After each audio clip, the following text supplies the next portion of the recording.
Welcome back to Building Tomorrow, a podcast about the ways tech and innovation are making the world freer, happier, and more prosperous. Today I'm joined by Matthew Feeney, Cato's Director of Emerging Technology, and Caleb Watney, Fellow for Technology and Innovation at the R Street Institute. Thank you for joining us, Caleb. Thanks for having me, Paul. Now, I wanted to talk today about facial recognition software and how it could transform both the American economy as well as our relationship to the state. You two recently attended a meeting here in D.C.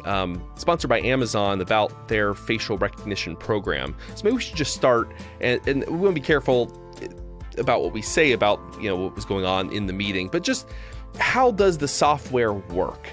And this isn't necessarily unique to Amazon. I think this is a description that applies to lots of different facial recognition systems being created all around the world right now.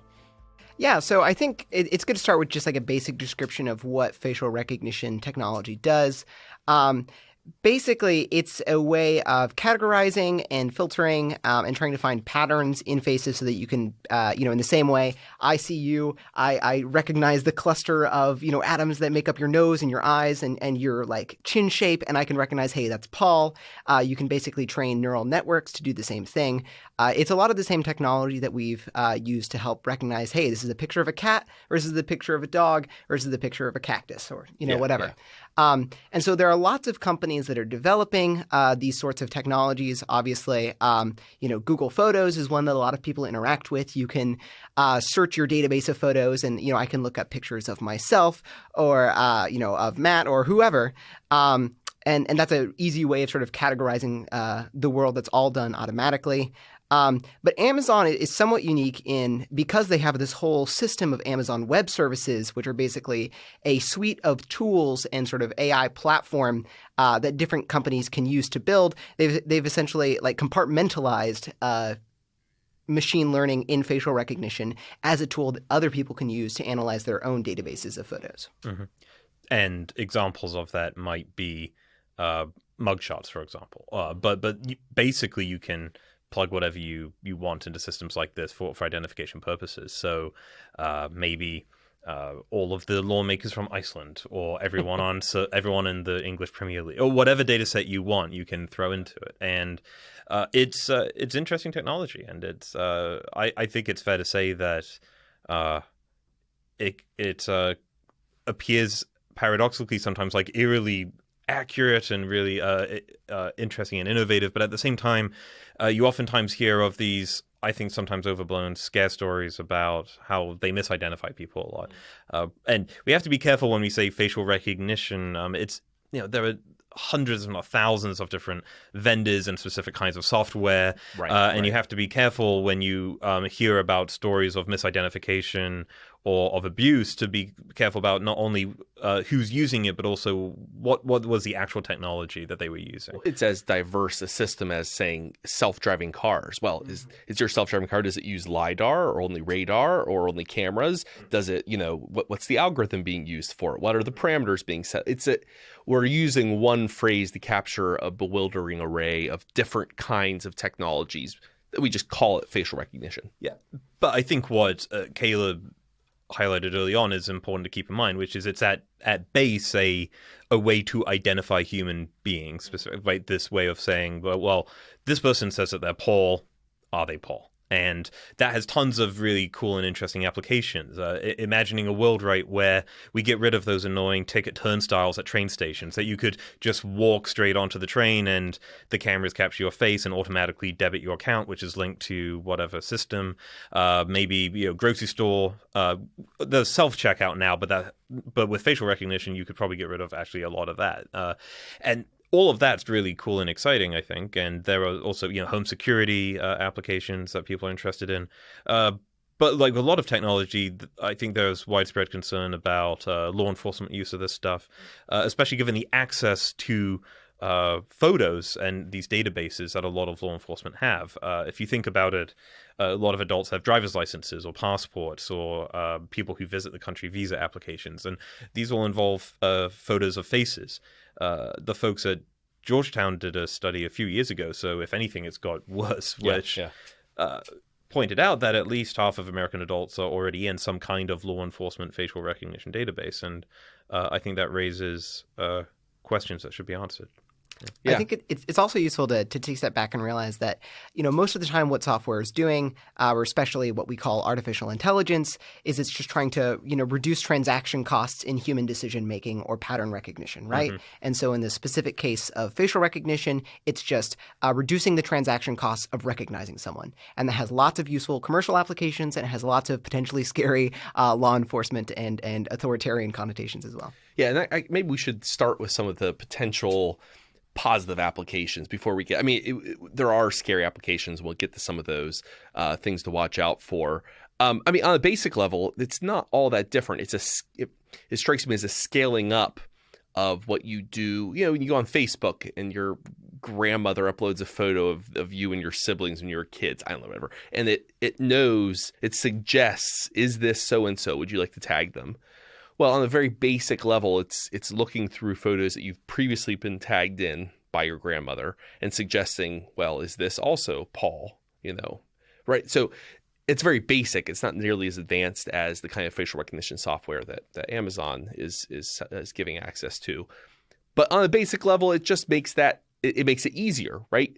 It is making it more frictionless for those photos to be properly identified as which member of the family they are. And that's a pretty mundane example, but it's important to remember, this is already technology that we're using, even if it's in relatively primitive form. And it's not, it's going to change. It has the potential to change your daily kind of consumer experience in a myriad of ways, but a lot of those ways they're going to be less noticeable than you think. Like, for example, the example you gave, Matthew, about train tickets or boarding passes. The technology has actually been trialed by some airlines, I believe. They want to get rid of the boarding pass, so it just scans your face. Are you on the list of approved passengers? So it's a frictionless experience to get on the plane, or at least more frictionless. So you can board the plane faster. Does this improve your life by some amount? Sure. You don't have to wait in line as long. So it shaves some seconds and some friction off of your airport experience. That's a good thing. That's a fine thing. But probably not going to utterly transform. You're not going to be like, oh my goodness, that just changed my world in a drastic way. Yes, and I think many people look forward to shorter queues and being able to get onto trains and planes more easily. But that's one of only a few applications of the technology. So that is an airline has a list of people that are supposed to get on the plane, and someone walks up to the gate and says, hey, I'm Paul, and here's my corresponding boarding pass, or the ways to figure that out. But I think what has people concerned in that sort of situation is, well, how long is Homeland Security going to be keeping that data? Right. That's for a specific instance, the boarding of a plane, right? But facial recognition, the scenarios people I think get more freaked out about are situations where law enforcement has footage or photos of crowds or whatever outside, and they say, let's just figure out who these people are, or let's find Paul. This distinction between targeted search or just search for more information about people who are just going about their lives. And that, I think, has some people more concerned, because you enjoy a degree of anonymity when you're outside, thanks just to biology. So Caleb's absolutely right that throughout our lives we remember people, whether they're family members, friends, or colleagues, but our brains cannot remember the faces of everyone we pass on the street. And actually, that's not usually enough. Meeting someone once tends not to be enough unless they're famous. You have to have repeated contact. I'm notoriously bad at remembering people's names and faces, but and if you want to know who someone is and they're a stranger, even if you're law enforcement, you say, okay, well, who are you? And you could say, well, I'm Paul. And they said, well, do you have a driver's license? Or do you have some form of ID and photo ID? And there's facial recognitions in a family tree of other kinds of biometrics. So fingerprints are a way that people can be identified. But fortunately, we don't have mandatory fingerprinting. So unless you volunteered that as part of a background check or you've been arrested, you're probably not in a system like that. So facial recognition really is it has the potential of a totally unconsensual, at-distance identification of someone in virtue of data they've revealed to do an ordinary thing like travel or drive a car.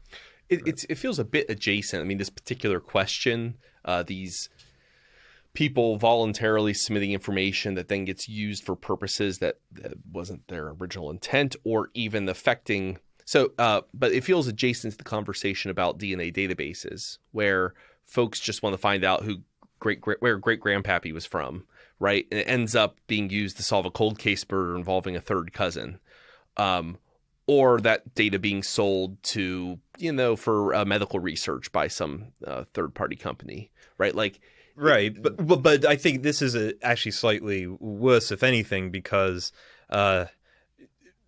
knowing your family history is not as necessary to many people as it is to drive. So even if you had transparency about this, right, if you were, I guess depending on the jurisdiction, but if you're a 16-year-old and you're going in to get your first driver's license, and even if there's a notice at the DMV that says, oh, by the way, we share this with the FBI and state and local, and what percentage of people are going to be like, oh, I guess I can't drive, or I won't? I mean, you're really holding. It depends on whether we have autonomous vehicles by that point, but right. Well, that's an unintended net good consequence of driverless cars, I suppose. But I think the data sets that we're most concerned about are the data sets that have nothing to do with criminal justice or national security ostensibly. It's just things we go about doing. Whether it's part of our social lives with social media or just to drive, to get permission to do ordinary things. Yeah, I think building a little bit on what Matt mentioned, one of the core differences about sort of like facial recognition as opposed to, other forms of biometric is there's much less technologically, you need less consent to be able to just do it, right? In order to get your fingerprint in the first place, or to get like a part of your, DNA, a saliva sample or whatever, like that usually involves either physical contact with the person or like them voluntarily doing it. But you could hypothetically, imagine a facial recognition system that just monitors the same, commute pathways back and forth over the course of a year, and you would have a very good built-up database of who's coming by without ever needing to like ask for their approval or permission in the first place. And I think part of the reason why people find this concerning is because so many of our sort of social norms around what kind of level of privacy they expect in public are built around the fact that I can't recognize everyone that I've ever met. And so people know what their own capabilities are for facial recognition, and they expect everybody else to have like roughly similar capabilities. And over time, that's led to certain, preconceptions about the degree of anonymity you might expect even going out in public. Well, it's when folks were when Edward Snowden made the leaks about the government's use of metadata to track people's whereabouts using phone calls, right? Like within so many degrees of separation, you can establish where a whole host, millions of Americans are just based on the pattern of their phone calls. How much those concerns are heightened with facial recognition and the amount of images of us that are out there in the public domain. Though what's interesting is that in the sense of it being easier to get to get an image of someone's face and to put it in the database than say a saliva sample or a fingerprint, that's doubly true given that already we give our face to the federal government on the concept. I mean, every time what percentage of Americans have a driver's license or a government issued photo ID that's comparable? The overwhelming majority of adult Americans. We gave them access to our faces. Now, we didn't at the time. I don't think any of us were thinking if we give this to the DMV of Virginia, like they're then going to use this to scan our faces every time we go in front of a CCTV. I mean, we weren't thinking that at the time, but that data is already there in a government database, just waiting to be used for. Sure. Right. But that, I think, raises the interesting question of, given the technology exists, what should we do? And I don't think the answer is to put the technology back in the box it came from. Because I think the technology is valuable and it has interesting applications. And anyone, even before this became much more widely known, fiction writers and filmmakers were using facial recognition a lot in plots. And everyone's seen a spy film where someone's caught on CCTV and the head of intelligence leans over a desk in a blue room and said, "Who is that?" And then the computer figures out who it is. Enhanced. And that though, at least I don't think people have an issue with that kind of technology if the database that the technology is searching is people wanted for violent crimes, or people on terror watch lists have their own different issues, right? Of course, that civil libertarians have highlighted. But this is why I think you have some people who will say that they're willing to meet the government halfway, which is, okay, well, facial recognition for law enforcement's all right if the database is limited to people who have been convicted of violent crimes, people who have outstanding warrants for violent crimes. But it shouldn't just include everyone in this jurisdiction with a driver's license, because there's a degree of anonymity that I think people are used to. But inevitably, even in a jurisdiction with that kind of policy, there would be the first-time criminal who shoots up a bank and robs someone, and they would say, well, if you had allowed us to put the driver's license photos in, we'd be able to figure out who it is. I think there's another factor here, which is, like, what are people reacting to with these facial recognition systems? One is sort of there's the perceived sense of just, is it creepy that I'm being monitored all the time? That might be some sort of, intangible harm or something. I think another factor here is what's the level of perceived harm that could come from the use of facial recognition, right? So especially when you're talking about government uses of surveillance, police use of surveillance, they have the power to lock you in jail and take away all of your liberty for a long time. And so like the level of potential harm there is much, much higher compared to, my iPhone that uses facial recognition to unlock. Like, there's not really like a level of harm that can happen there. I mean, maybe they could try to advertise to me in a way that seems creepy. But yeah, it seems like most of the times when we're concerned, it's going to be on sort of the government law enforcement side of things. Well, Matthew, you mentioned this earlier, one of these misidentification tests. The ACLU ran one back in 2018 where they put the images of Congress people and then tried to match it against, I forget whose mugshot database, someone's mugshot database. And they had all these matches that were false matches, right? Like John Lewis is one of the congressmen that came up. John Lewis didn't commit, a felony burglary or something that they matched him to. So they got all these false IDs, which in that particular use case is amusing because it was a bit of a stunt, right? But the problem is, imagine if the same kind of thing happens in a sheriff's county in Yuma, Arizona. They get a false ID, and because the crime that is being alleged or is being tied to that person's, fault misidentification is, I don't know, possession of a weapon with deadly intent, and they, or it's just felony drug distribution. They're worried the person has a gun. They send a SWAT team. SWAT team bangs on the door. Something goes wrong, and someone ends up dead. I mean, and it's, I don't know, some random civilian. It's not the person intended. That's going to happen when you have this kind of misidentification. It's just a matter of time. So, I mean, misidentification can lead to innocent people being killed. And I suppose it's not utterly unique to this. I mean, the problem of police militarization and SWAT raids leading to death and injury is a problem that preexists facial recognition, but it's not going to get better because of it. Well, please. So I think you could conceivably have it get better. I mean, so there is some error rate that humans have in misidentifying people. Yeah. I mean, there's a large literature about the fact that, doing like a police lineup to try to identify a suspect is really fallible. People make mistakes all the time, and then, the prosecutors end up falsely, prosecuting someone based on that, inaccurate witness. And so it's always good to know, like, well, what are we comparing to? The other factor here is that one nice thing about algorithms is you can have very specific technical levels of specificity that you're trying to match for. So in the Amazon case, when they found all these false positives comparing mugshots against a database of American senators, I think the threshold they were using was something like an 80% confidence rate. Which is much lower than Amazon says they recommend. They recommend, 95, 99, something like that, which is a much higher confidence threshold. And they reportedly tried to do the same sort of test using that higher confidence rate. And I don't think they had any false rates or false matches against that specific database. And so, that's one thing you always want to be careful of is you want to match the potential level of harm with the application you're using and the seriousness of the application with like higher thresholds of confidence. And that is one nice thing that you can do with algorithms that you can't do with a human. You can't tell a human, hey, have a 95% confidence threshold that, the person you're identifying is the person you think it is. Is that not how you start conversations when you see people? Like, Yeah. I'm like 94% sure that your name's Matthew. Well, and we this makes sense in other domains. Like when we approach medical testing, it's the same thing. When you run a blood test and you're trying to identify a disorder, no doctor worth their salt is going to say the blood test was positive, therefore you have this.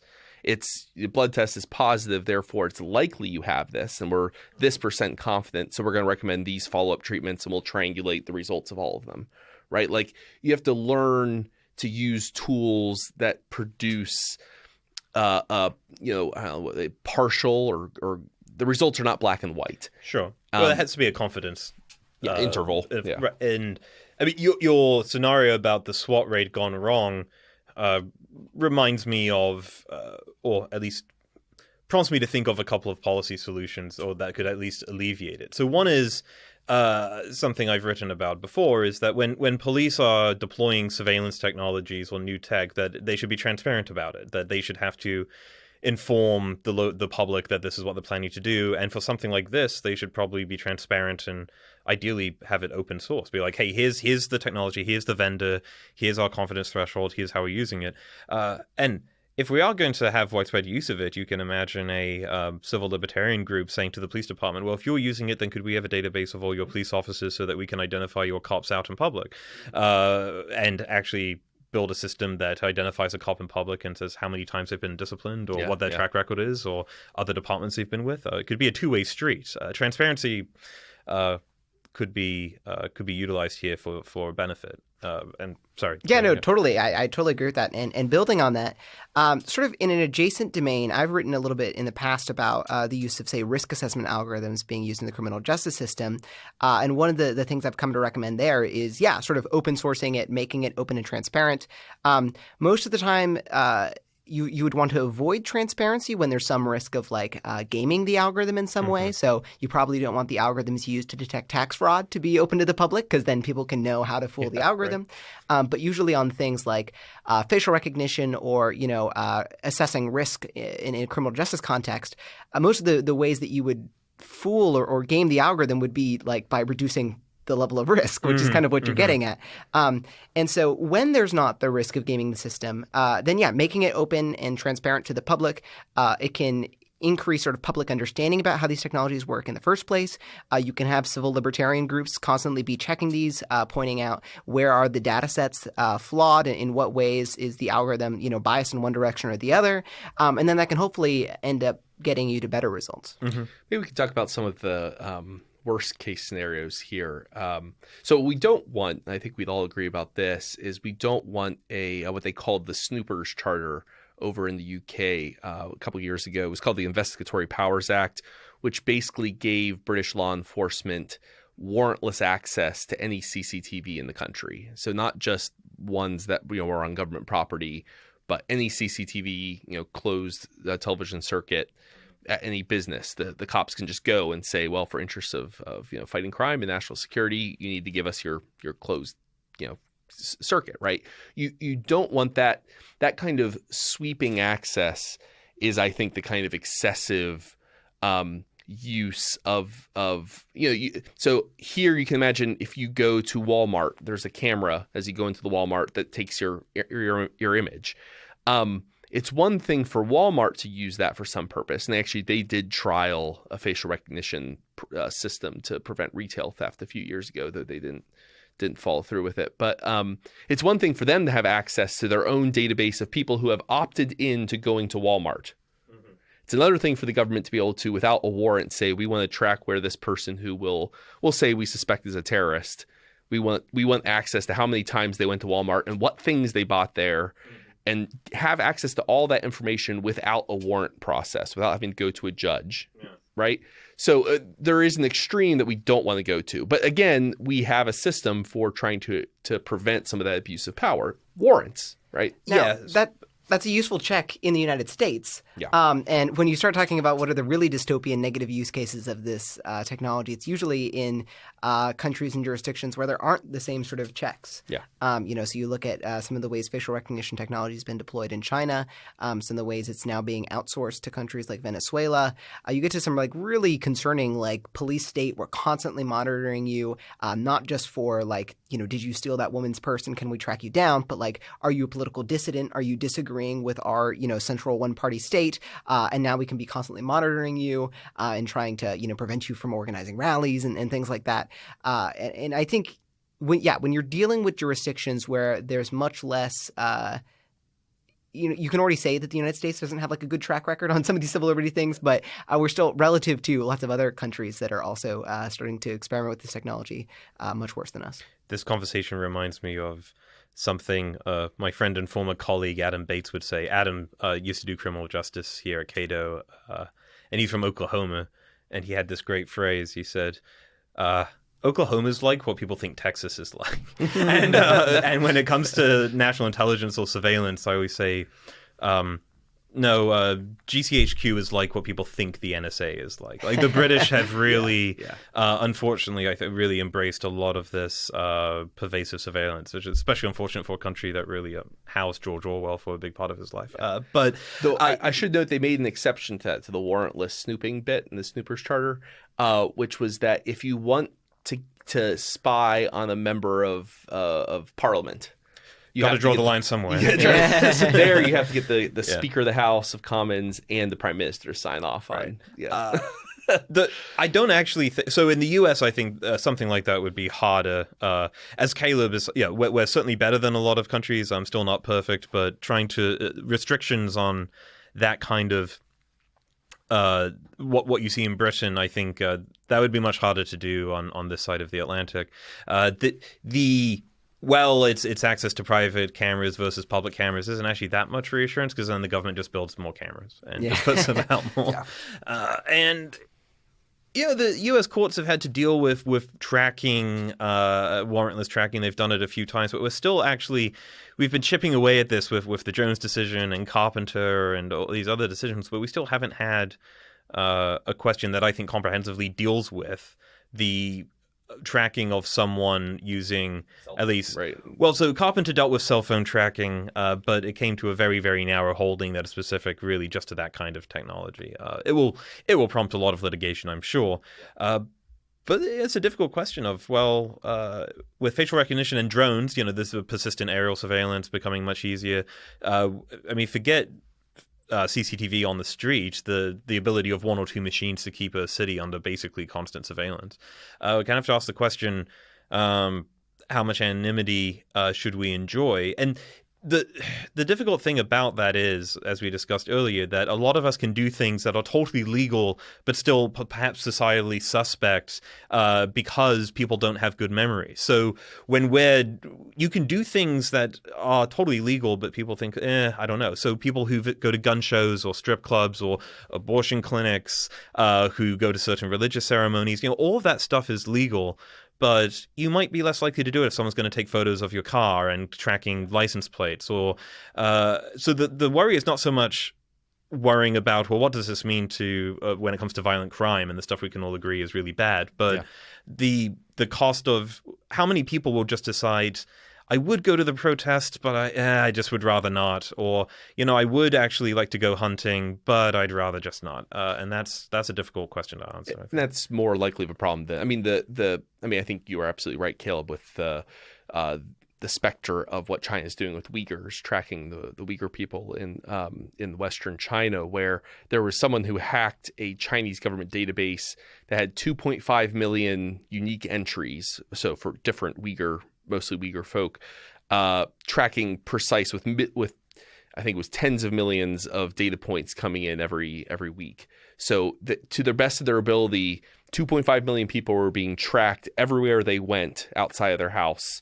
day after day after day. So building up they could identify, who went to this dissident meeting and what kinds of things were they doing, and so as a tool of political control. But that's probably not going to happen here in the U.S. in the near future. But that doesn't mean there aren't applications that have the effect of stifling free exercise, free, people's perception of freedom. This is, I don't want to sound too hyperbolic, right? But we do. So in the past, that whole case, the NAACP case via ban was about, well, how much information can a government have about membership lists of groups that some governments don't like very much? And I think in the wake of the emergence of the Black Lives Matter movement, there were widespread concerns about government access to social media sites and analysis of protesters. But as we've mentioned, there could be a lot worse. I'd rather be living here than in Western China. The situation there is really, really dire. Well, but all you need is some kind of horrific incident or some kind of accident for a totally innocent population group to feel somewhat stifled. It's like if you transplanted this technology and this capability into the hands of J. Edgar Hoover's FBI in the 50s during the McCarthy scare. There was Congress passed the law, the McCarran Act, to make membership and attendance at Communist Party meetings illegal. Right, to the point of having your citizenship stripped and being deported to the Soviet Union, whether or not you were, actually Russian. Now, bits of that years later were knocked down by the Supreme Court. But if Edgar Hoover had this technology, he would have used it because he was using every means short of that was technologically capable at the time to compile lists, to track people, using informants, using plainclothes detectives. So it's not so the right conditions for some truly scary authoritarian uses of this technology are not that far in our past. They just didn't have the tech then. We have the tech now, or we will here very soon. The right conditions, well, who knows that you're predicting the future, but it's not impossible to imagine because we know we have a history of that kind of inciting incident. Yeah. While we're thinking about also other negative use cases, there's a whole nother sort of arena of possible harm unrelated to, or maybe slightly connected to, but mostly unrelated to sort of like government surveillance use, which is sort of how does this technology interact with other technologies in ways that could enable, say, non-state actors to do a lot more harm. So you combine something like open source facial recognition software with like commercially available drones, you put a gun on it, and now you have like an automated assassination bot. And there's a Black Mirror episode about this. Yeah. There's been a lot of speculation about it. And I think you do get to some like kind of concerning things there. Because basically, in the same way that you're reducing transaction costs, for recognizing faces, that also enables all sorts of harm from far away in the physical space that wasn't possible pre-facial recognition. And not just shootings, but you can imagine some really creepy ex-boyfriends who want to engage in stalking and all that kind of stuff is a little creepy. But you don't want to let the perfect be the enemy of the good, right? Yeah. And these are serious issues that I'm sure lawmakers are going to have to tackle.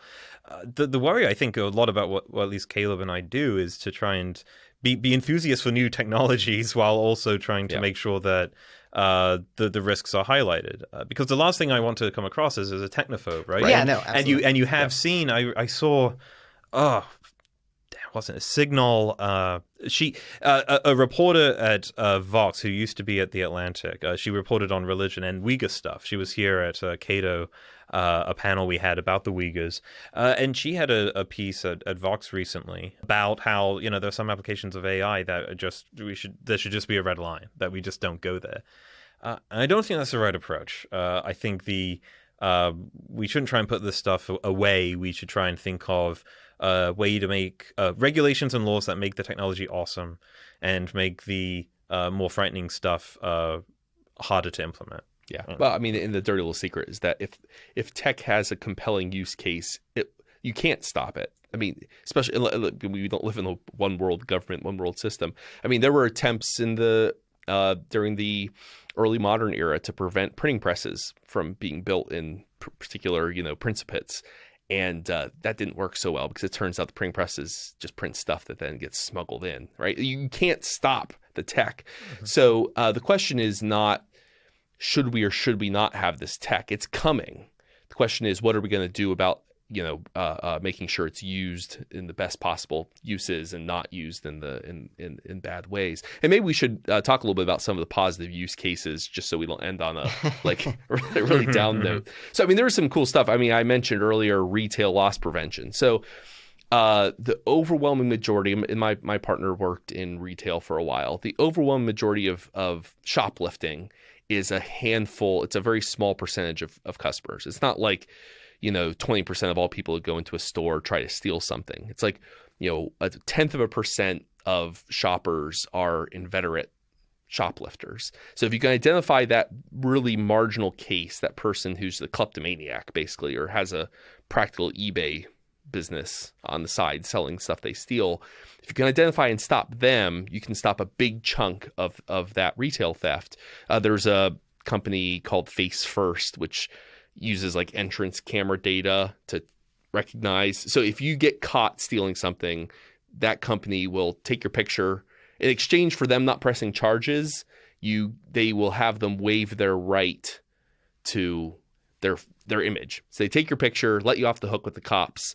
If you come in again and steal, I mean, so there's some you can adjust the threshold, how many times you have to get caught doing it, all that kind of thing. But the idea is then these inveterate thieves, as soon as they step in the store, the camera recognizes them, and all eyes are on them, or they're kicked out potentially, and they claim a third reduction in shoplifting for users. And you can imagine, as the technology gets better, a world in which retail theft becomes much less common than it currently is, which means stuff gets cheaper for people who are honest consumers, right? I mean, that's a real gain. I mean, your cost of living goes down because we're preventing theft, retail theft. So that's one very positive use case. I mean, I think we all would like to pay less for stuff and prevent thievery.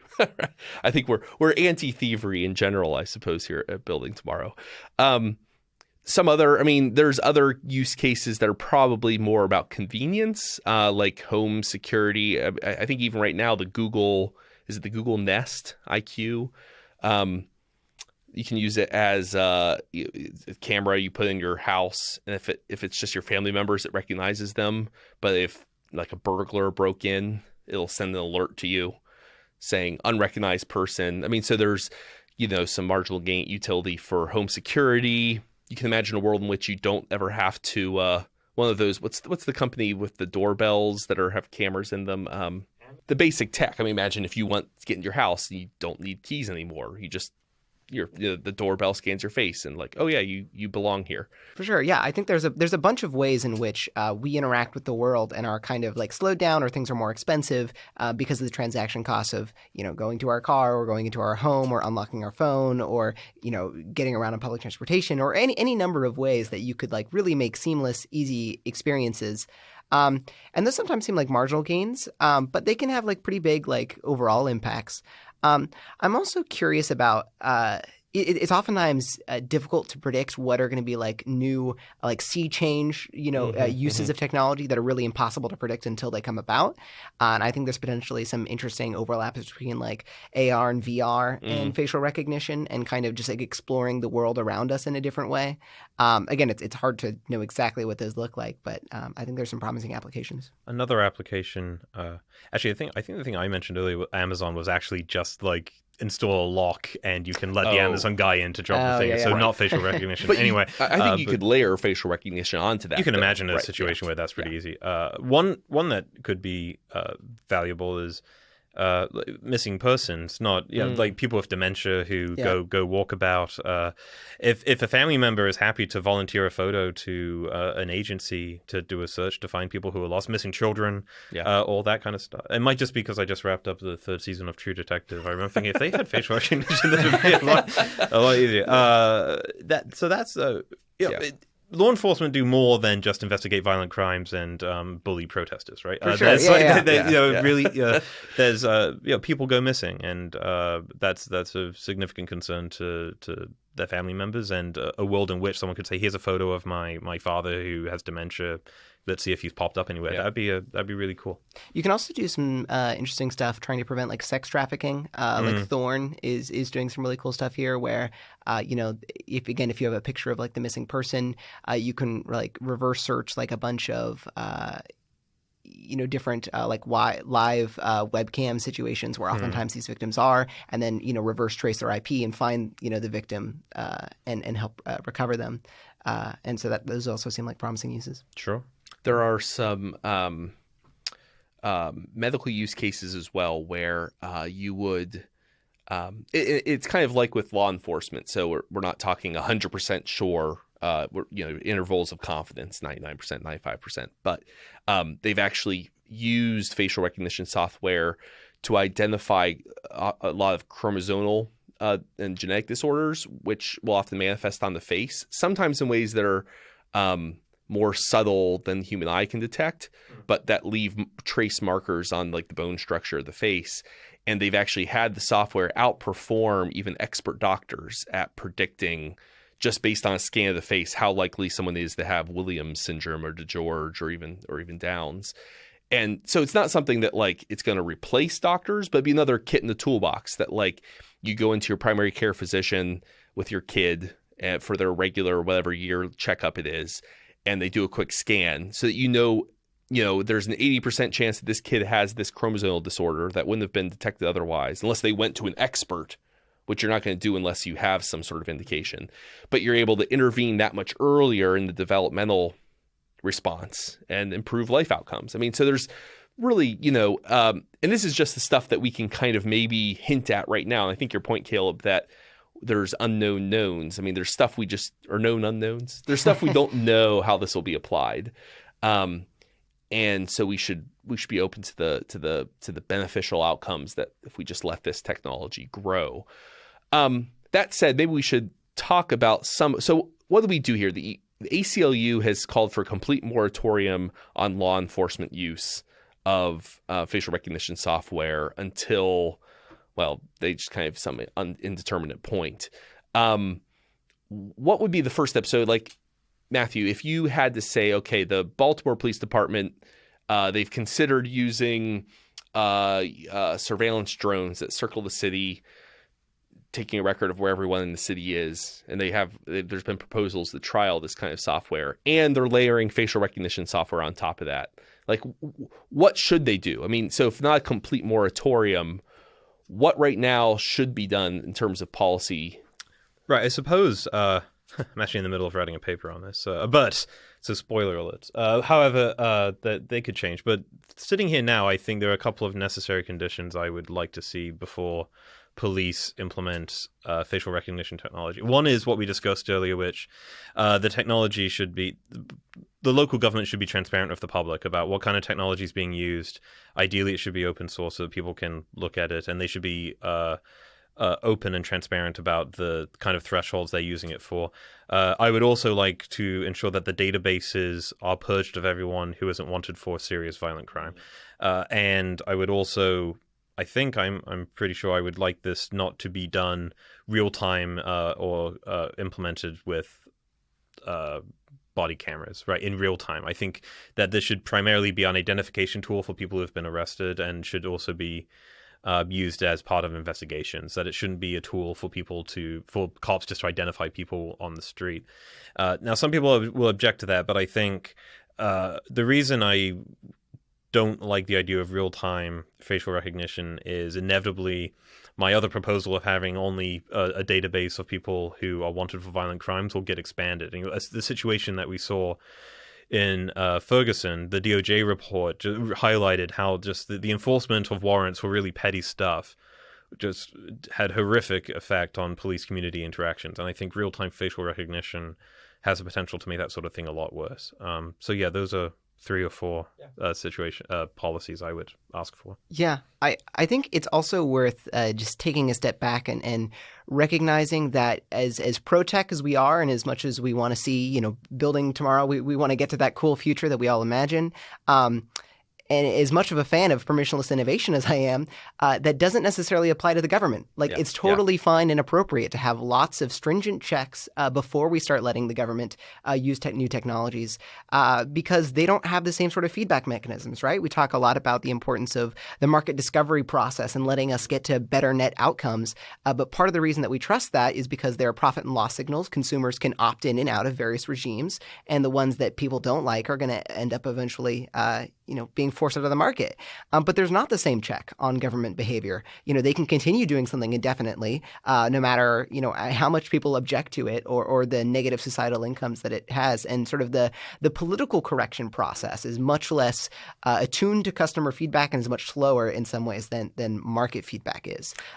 So I think it's totally fine to take a cautious, in some ways, make sure we have the preconditions there for productive use and not unproductive use, before we let them run wild with the use of this tech. I think to your point about the ways in which the market is more responsive to concerns about the misuse of this technology, even by the private sector. There was a company at TechCrunch Disrupt last year called DID, which was an Israeli company that was their model is they will slightly distort an image so that the facial recognition software can't identify it. Like it's distorted so slightly that the human eye can't detect the difference, but it messes with the algorithm of the facial recognition software.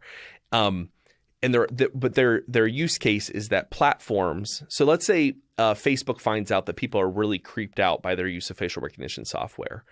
And a lot more and more consumers are. I mean, this is something I would expect as consumers become educated about. They'll become a little bit more wary, or at least some segment of them, about even big companies storing this data and how they use it, and how they sell it, whether they work with the government about it, et cetera, right? And so they would go to DID and be like, hey, I've got all these images that my users upload for their Facebook photos or for the Dropbox or whatever.